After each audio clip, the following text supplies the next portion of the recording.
வானுலகும் மண்ணுலகும் வாழ மறை வாழ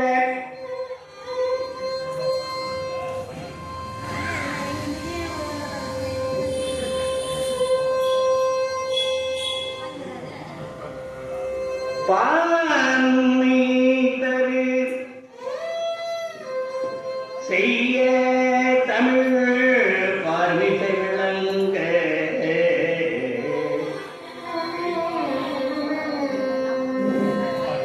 ஞானமத ஐந்து கரம் ஒன்று விழினால் வாய் ஆனை முகனை பரவி அஞ்சலி செய்திப்பாம்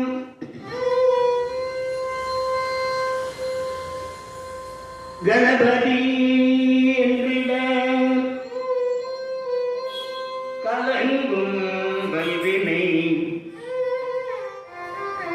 கணபதி என்றிட காலனும் கைதொழும் கணபதி என்றிட கருமாதலாய் கணபதி என்றிட கவலை தீருமே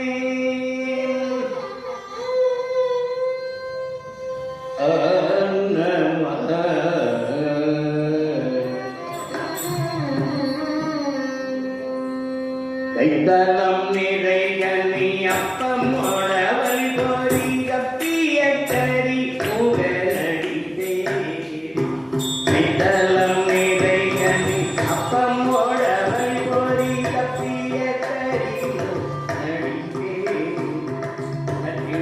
அடியவர் குத்தி உரைபவர் கற்பதும் எனவினை கழித்தே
மட்டவிழ் மலர் கோடி பணிவே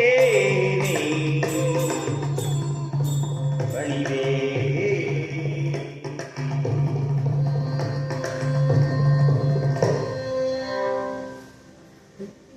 படைக்கலமாக நின்னாமத்து எழுத்து படைக்கலமாக நின்னாமத்து எழுத்து ஐந்து என்னாவில் கொண்டே தொடைக்கினும் போகேன் தொடைக்கினும் போகேன் தொழுது வணங்கி தூணீர் அணிந்து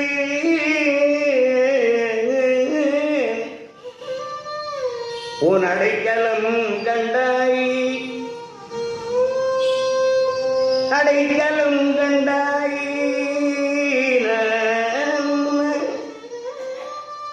உன் அடைக்கலம் அழித்தில்லை சிற்றம்பலத்தரனே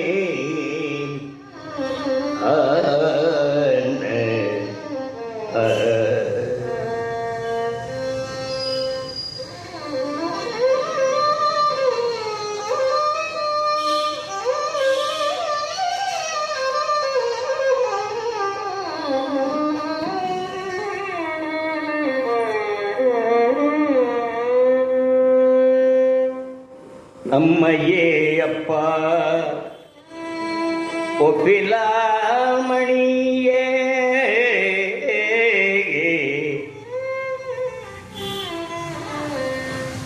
அம்மையே அப்பா ஒப்பிலாமணியே அன்பினுள் விளைந்த அறமுதே பொய்மையே பெருக்கி பொழுதினை துருக்கும் புழுத்தலை புலையனேல் தனக்கு செம்மையாய சிவபதம் அளித்த செல்வமே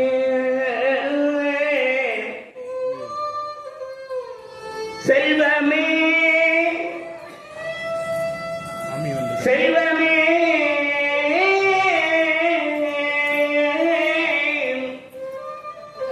சிவபதம் அளித்த செல்வமே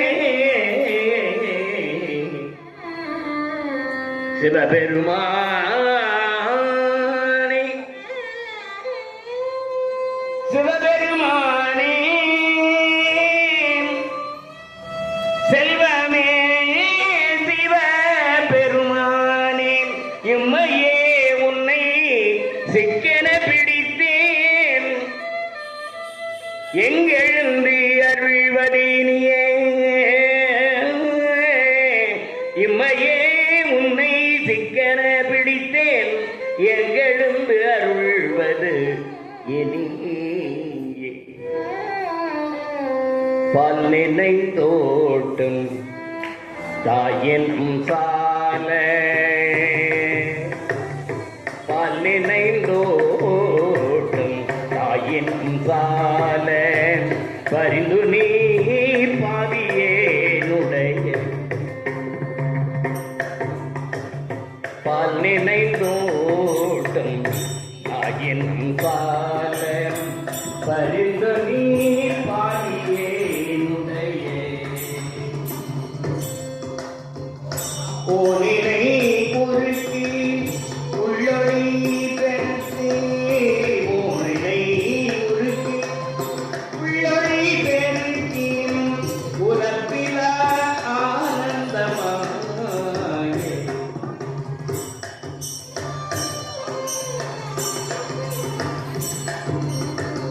தேனினை சொரிந்து புறம்புறம் வீழ்ந்த செல்வமே சிவபெருமானே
பார்வதி பதையே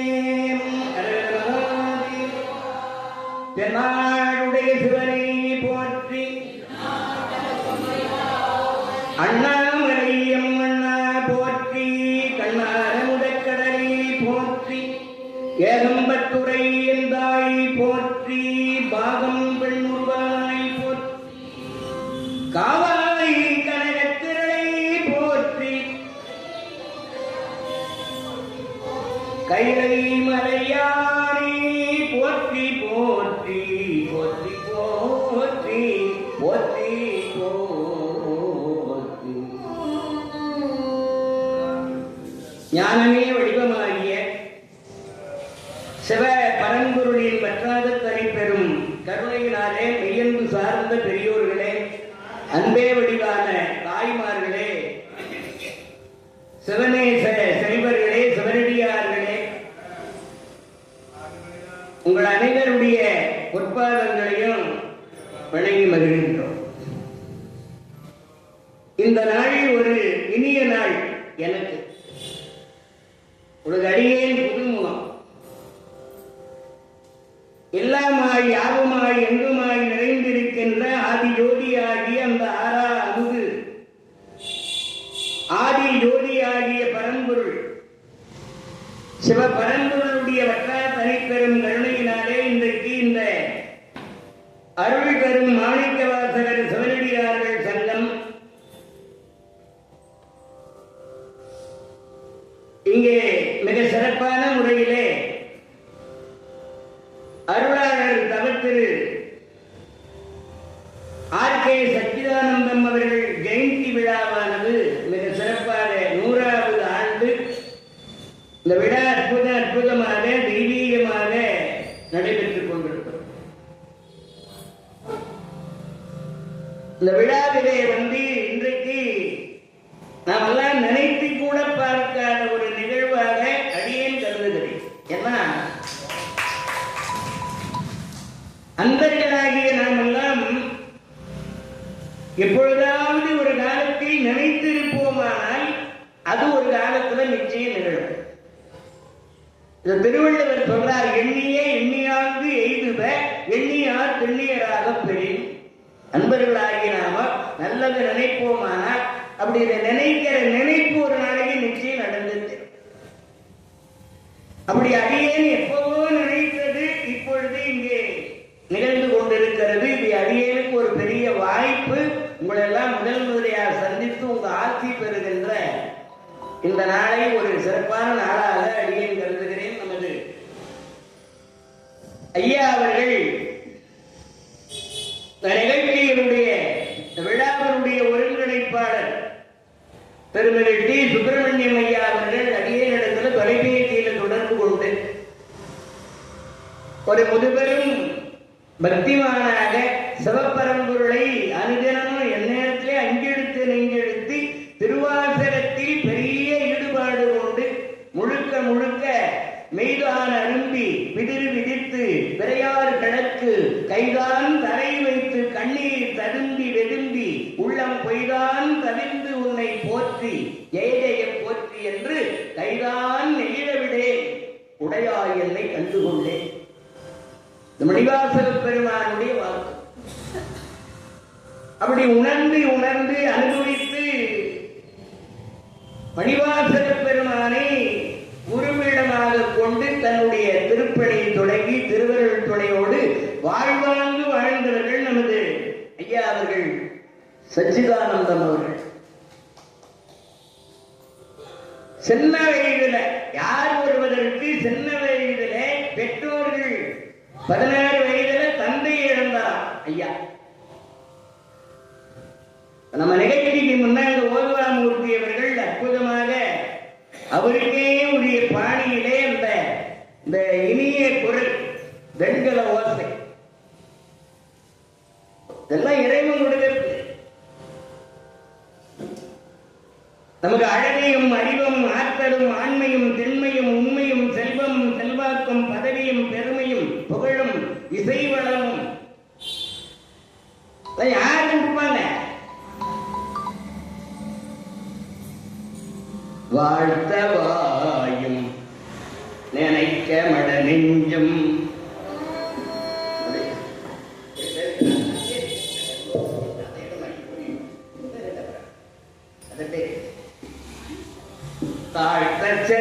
அனைத்தையும் தந்த தலைவனை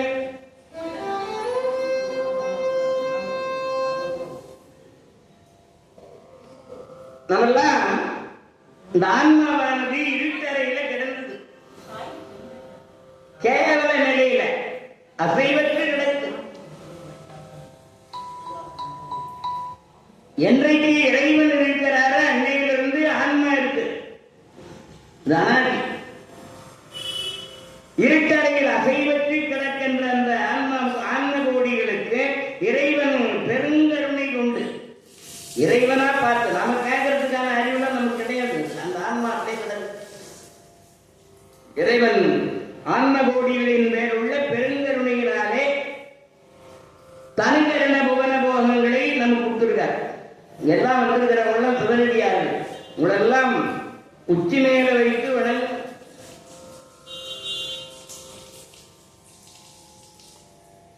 சிவனடியார்களா எல்லாரும் ஆயிட முடியாது. ஐயா ஓதுவார் சொன்னார், அதுக்கென்று இறைவன் கூட்டு வைக்கணும். இறைவன் நினைத்தாதான் நடக்கும். அவன் அருளாலே அவன் தாழ் வணங்கி அதுக்கு என்ன செய்யணும்? சிவன் அவன் என் சிந்தையுள் நிற்கணும். சிவன் அவனை சிந்தையுள்ள வைத்தாதான் அவன் அருள் நமக்கு கிடைக்கும். அதனால இந்த இறைவன் தனிகரண புவனம், தனி இந்த உடம்பு, கரணம் என்பது பொறிபுலன்கள், கவனம் என்பது பொறிபுலன்கள், அப்புறம் போகம், புவனம் இந்த பிரபஞ்சம், தனிகரண புவன போகங்களை கொடுத்து இப்படியெல்லாம் நம்மை அனுபவிக்க வைத்திருக்கின்றவர் இறைவன். அந்த இறைவனுக்கு நம்ம என்ன பண்றோம்? இறைவனை நினைக்கணும். இறைவனுக்காக ஏதாவது ஒரு தண்ணீரை ஊற்றி ஒரு மலர் எடுத்து போட்டு ஒரு அர்ச்சனை பண்ண, அவ்வளவுதான். அப்படிப்பட்ட அந்த உணர்வினை நமக்கு இறைவன் கொடுக்கிறாருன்னா அதுக்கு பற்று நீங்கணும். பாருங்க, ஐயா அவர்கள் சச்சிதானந்தம் ஐயா அவர்களுக்கு 16 வயதுல தந்தையார் இருந்துட்டாராம். தந்தையார் இருந்தாச்சு. அப்போ எல்லாருக்கும் தந்தை யாரு? அவர்தான் தந்தை. இவர் தாய் வயிற்றிலே நம்மை தந்தை நம்ம தந்தை எல்லாம் இருக்காங்களே, தந்தைன்றதுக்கு என்ன அர்த்தம்? தாய் வயிற்றிலே நம்மை தந்தை. ஐன்னா தலைவர். அவர் அப்படி கிடையாது. பூலோகம், புவர்லோகம், ஜுவர்லோகம், ஜனலோகம், தபோலோகம், மகாலோகம், சத்தியலோகம், அதல விதல சுதல ரசாதல இச்சாதல மகாதல பாதாளம் என்கிற 14 உலகங்களும் 1000 கோடி அண்டங்களும் வான இந்திர ராதி எண்டிசை காவலர்கள் மதி இரவி ஆதி சுரர் அசுரர் அந்தரமான வாசிகள் மணியுரகர் கருடர்கள் காந்தர்கள் முனிவர்கள் சித்தர்கள் யானை முதல் எறும்பு வரை இருக்கின்ற அத்தனை ஜீவராசிகளுக்கும் தாயாகவும் தந்தையாகவும் இருக்கின்றவர் இறைவன்.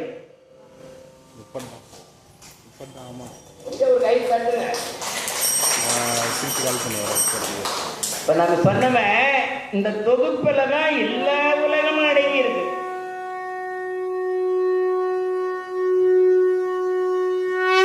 பாருங்க, ஓங்காரம் எப்படி ஒலிக்குது பாருங்க. இன்னமும் நம்ம கைலாயத்திலேயே உட்கார்ந்துக்கிற மாதிரி இருக்கு. இதுதான் கைலாயம். இன்னிசை வீணையறி ஆடினர் ஒருவால், இருக்கொடி தோத்திரம் இயம்பினர் ஒருவால், துண்ணிய பிணை மலர் கையினர் ஒருவால், தொழுகையர் அழுகையர் தொழுகையர் ஒருவால், சென்னியில் அஞ்சலி கூப்பினர் ஒருவால், திருப்பெருந்துறையுரை சிவபெருமானே என்னையும் ஆண்டு கொண்டு இன்னருள் புரியும் எம்பெருமான் பள்ளி எழுந்தருளாயே. கைலாயத்துல தேவர்களும் முனிவர்களும் யாழ் மீட்டி பாடி அங்க வழிபட்டுகிறாங்க. அவங்களெல்லாம் விட்டுட்டு திருப்பரந்துரைக்கு இறைவன் எழுந்து வரலாம். சுவாமி மணிவாசக பெருமானை ஆட்கொள்வதற்கு அவங்கெல்லாம் அங்க காத்து நடக்கிறாங்க. இவர் இங்க வர. அப்ப நாம் எந்த அளவுக்கு மணிவாசக பெருமான் அந்த பற்றற்ற நிலையில் இருந்திருக்கணும்.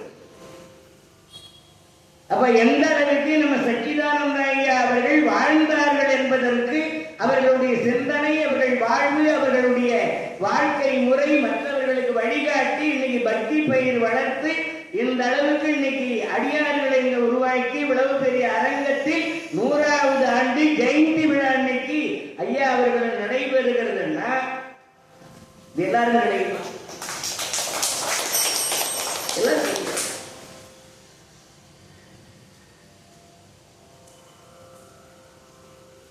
அப்படிப்பட்ட அருளாளருக்காக அருளாளர் வருகின்ற தருணமிதி தோழி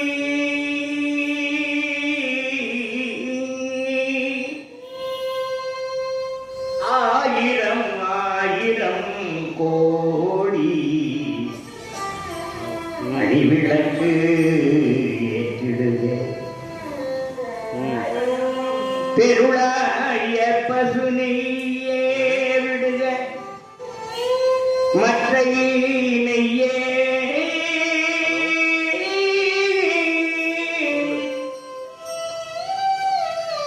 அவர் திருநேரிக்கு ஒரு தீங்கு செய்தாலும் செய்யும்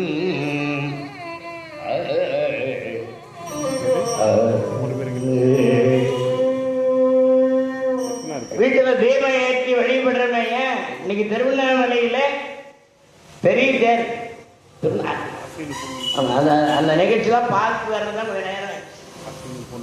நாம் வர்றதுக்கு முன்ன இங்க ஒரு சிறப்பான இசை விருந்து உங்களுக்கு ஐயா போதுவார் வழங்கின. மகாதீபம் ஏற்றப்படுகிறது. எல்லாம் நம்ம முன்னோர்கள் கண்ட மரபு முறை. அப்படிப்பட்ட ஒரு நல்ல வழி அமைத்து ஆற்றுப்படுத்தி அடியார்களுடைய திருக்கூட்டத்தை இங்க உருவாக்கி நமக்கு இந்த ஞான விருந்தை, இசை விருந்தை, இது ஆண்டவனுடைய விருந்து, செந்தமிழ் விருந்து, செவி வழியாக அருந்து இனி ஆகிலும் விருந்து, கடந்த நாட்களை நினைத்து வருந்து பிறவி பிணிக்கு இது மருந்து. அப்படிப்பட்ட ஒரு அற்புதமான இந்த செவி விருந்து காதால கேட்கணும். அதான் வாழ்த்த வாயம் இறைவன் கொடுத்தது அதுக்கு தானே. நினைக்க மட நெஞ்சும் தாழ்த்து சென்னி தலையே நீ வணங்காய் தலை மாலை தலை கணிந்து தலையே நீ வணங்காய் தலை மாலை தலை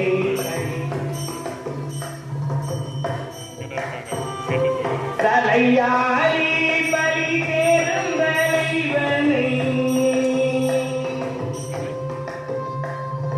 தலையாரி பலி தேரும் தலைவனை தலையே நீ வணங்க கண்காள் காண்மின்களோ கடல் நையுண்ட கண்டன் தன்னை என் தோழி வீசி நீராடும் வீராந்தனை என் தோழி வீசி நீராடும் வீராந்தனை கண்கள் தாழ்மைங்களோ முக்கே நீ முரலா முதுகாடுரை முக்கண்ணனை முக்கே நீ முரலா முதுகாடுரை முக்கண்ணனை வாக்கே நோக்கிய மங்கை மணாளனை வாக்கே நோக்கிய மங்கை மணாளனை மூக்கே முரல வாயே வாழ்த்து கண்டாய். இறைவன் கொடுத்தது இறைவனை வணங்கிறது தான். திரு அங்கமாலை தினம் வழிபாட்டுல சொல்லுங்க. பூஜை பண்றதுக்கு நமக்கு நேரம் இல்லைன்னா கூட குளிக்கிறதுக்கு 1/2 மணி நேரம் ஒதுக்குறோம் இல்லையா? குளிக்கிறதுக்கு 1/2 மணி நேரம். குளியல் நிலையில குளிக்கும் போது சிவபுராணம் இந்த போல பக்தி பாடல் சொல்லி பண்ணா பூஜை பண்ணதுக்கு சமம். இந்த பாத்ரூம் பாட்டெல்லாம் பாடுறாங்களாமே, பாத்ரூம் பாட்டெல்லாம் பாடுறத விட்டுட்டு பக்தி பாடலை பாடிக்கிட்டே குளிச்சா பூஜை பண்ணதுக்கு சமம். நான் சொல்லிட்டு போறேன், எல்லாம் செய்யுங்க. நாங்கெல்லாம் இந்த இப்ப படிச்சது இல்லை, இப்ப படிச்சது கிடையாது. எந்த பிறவியிலையும் எப்பவோ படிச்சிருந்தா இந்த பிறவிக்கு நமக்கு இந்த செய்திகள் கிடைக்கும். எல்லாரும் இந்த அரங்கத்துக்குள்ள வர முடியாது, அதுக்குன்னு புண்ணியம் பண்ணிருக்கணும். உள்ள இருந்து கேட்கிறவங்கள விட வெளியிருந்து கேட்கிறவங்க ஆயிரக்கணக்கான பேர் கேட்டுங்கிறாங்க. அதுல ஒரு பாதி பேர் வந்தா கூட எனக்கு போதும் இல்லையா? இந்த அரங்கம் நிறைஞ்சு கேட்கணும். அதுக்குதான் இறைவன் நம்ம படைத்ததே அதுக்குதான். எதுக்கு? இறைவனை வணங்கணும். என்னை நன்றாக இறைவன் படைத்தனன் தன்னை நன்றாக தமிழ் செய்யுமாறே திருமூலர். அகத்தை கருத்தி புறத்தையே வெளுத்திருந்த உலகர் அனைவரையும் இச்சகத்தையை திருத்தி சன்மார்க்க சங்கத்தடை வித்திட அவரும் இகத்தை பரத்தை பெற்று மகிழ்ந்திடுவதற்கென்றே என இந்த யுகத்தை இறைவன் வருவிக்க உற்றேன், அருளை பெற்றேன். வள்ளலார் மணிவாசக பெருமானை முழுக்க முழுக்க படித்து படித்து உணர்ந்து உணர்ந்து நெகிழ்ந்து நெகிழ்ந்து வான்கலந்த மாணிக்க வாசக நீ வாசகத்தை நான் கலந்து பாடுங்கால் நற்கருப்பம் சாற்றினிலே தேன் கலந்து பால் கலந்து செந்தமிழ் தீஞ்சுவை கலந்து என் ஊன் கலந்து உயிர் கலந்து ஓட்டாமல் இருப்பது. அப்படி படித்தவர் மணிவாசக பெருமானுடைய மறு வடிவமாக நமக்கு 19ஆம் நூற்றாண்டிலே வள்ளலார் சொல்றார், எங்கேயோ பரத்தலே போய் பெற வேண்டிய பரமசுகத்தை இகத்தையே பெறுவதற்கு அதுக்காகவே நாமெல்லாம் கூட பிறந்ததுக்கு எதுனா ஒரு காரணம் இருக்கும். ஏன்னா சிந்தியத்துக்காக சொல்றேன், பிறந்தது காரணம் இருக்கும். ஆனா நமக்கு காரணம் தெரியல. அப்ப ஏதோ ஒண்ணு மறைச்சிக்கிட்டு இருக்கு. ஒரு வீட்டுக்கு ஒருத்த விருந்தாளியா போனான், போய் 3 நாள் தங்கிட்டான். விருந்தாளியெல்லாம் போனா 3 நாள்லாம் தங்க கூடாது, 3 வேளை. அந்த காலத்துல நான் சொல்றது விருந்தும் மருந்தும் டாக்டர்கிட்ட போனா 3 வேளைக்கு தான் மாத்திரை கொடுப்பாரு இல்லையா? விருந்தாளிய போறவங்க 3 வேளை இருக்கலாமா அந்த காலத்துல?